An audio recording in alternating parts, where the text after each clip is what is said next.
Xo'p, keyin yana bir qissani keltiradi Alloh subhanahu va taolo. Ashabur ras. Ras ashablari deb keltiradi. Qur'onda shunday keladi. Mana Alloh taolo aytadi: "Va laqad atayna Musal kitaba min ba'di fa ahlakna al-quruna al-ula." Biz Musodan keyin va laqad atayna Musal kitab. Biz Musoga kitobni nozil qildik.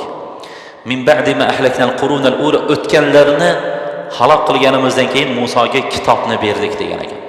Shunda aytgan ekanki, Abu Sa'id al-Khudri radhiyallohu anhu: "Ma ahlakallohu qauman bi'azabi minas sama aw minal ard ba'da ma unzilat at-Tawrat."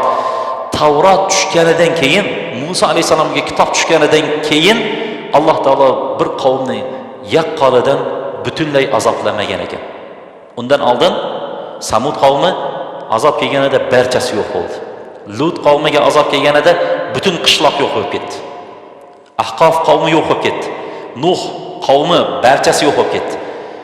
Lekin Musa alayhisalomga kitob Tavrat nozil bo'lgandan keyin Alloh taolo Musa alayhisalomdan boshlab bu yog'ini qavmni, payg'ambarlarga qarshi chiqqan, boshqaga qarshi chiqqan qavmlarni yaqqoliga azoblamagan deydi. Yaqqoliga azob tushirib, butun qavmni qirib yubormagan deydi. Mana bu ashabur ras Musa alayhisalomdan oldin bo'lgan bo'lmasa. Chunki bu bilamizki, bu yaqqolidan halok bo'lgan qavm bu. Musodan keyin yaqqoliga hech bir qavm halok bo'lmadi dedik. Ashabur ras, ras ashoblar, ras degan nima? Quduq egalari. Yoki ba'zi ulamolar aytgan ekan, bu ana shu Uxdud egalari degan ekan. Was-samaa'i zatil buruj surasida keladi-ku. Was-samaa'i zatil buruj wal yawmil maw'ud wa shahidi wa mashhud qutila ashabul Uxdud.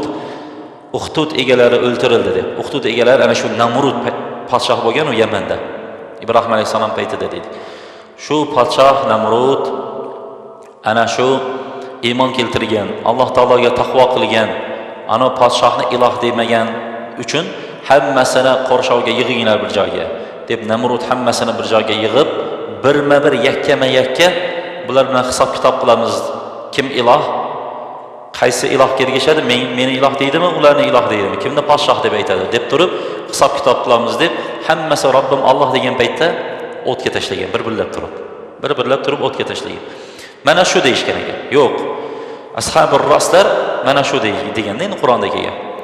Ashabur ras u emas deydi. Ashabur ras ba'zi ulamolar aytgan ekan, Ibn Abbosdan kelgan rivoyatda bu Samud qishlog'ida yashagan bir qishloq edi bular degan ekan. Bu ham to'g'ri emas. Ba'zilar aytgan ekan, bu ashabur ras bular Ozarbayjonda bo'lgan deydi. Ozarbayjondagi bir qishloqda bo'lgan. Ularga payg'ambar kelgan edi. Ular payg'ambarlarni o'ltirgan. Shuni Alloh taolo ashabur ras deb keltiryapti degan ekan. Va boshqa bir tarix va Ibn Jarir va boshqalar aytgan ekan, yo'q. Bu ashabur ras Alloh taolo Qur'onda keltirdi. Bu qishloq Antakiya degan, ya'ni Turkiyada Antakiya degan shahar bor. Antakiya shaharida bo'lgan ashabur raslar. Ularga payg'ambar kelgan edi.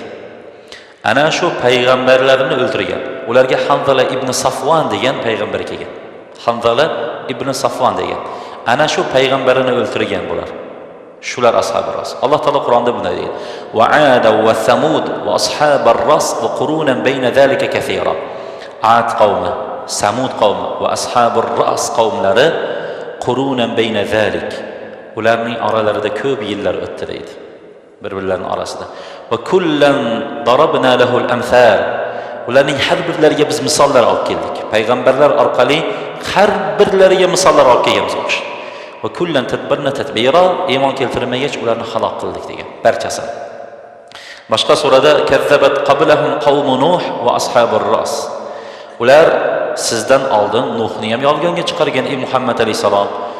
Nuhning qavmi ham yolg'onga chiqardi va ashabur ras ham yolg'onga chiqardi payg'ambarim va Samud ham yolg'onga chiqardi deydi. Chunki ulamolar aytadi, Nuhdan keyin Samuddan oldin kelgan deydi. Samuddan oldin, Nuhdan keyin kelgan bu qavm. Va Ad va Fir'aun va ikhvanu Lut deb keltiradi. Xo'p, bu qavm Alloh subhanahu va taolo bu qavmga payg'ambar yubordi. Hanzala ibn Safwan degan deydi.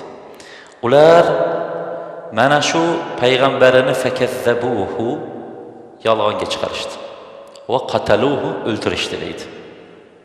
Birinchi yolg'onga chiqardi. Keyin tuhmat qildi, keyin o'ltirishdi. Qanday o'ltirdi desa, payg'ambarini urib, do'pposlab, hatto shunday urgan, odam tanimaydigan darajada urib, ana shu qishlog'idagi bir quduqqa olib borib tashlab, ustidan katta toshni tashlab qo'ygan. Shuning uchun quduq egalari deb nomlandi bular degan ekan. Ya? Payg'ambarlar o'ltirilgan. Subhanalloh, qarasangiz, ular payg'ambarlarni keyin Alloh taoloning azobi, iqobi kelgan.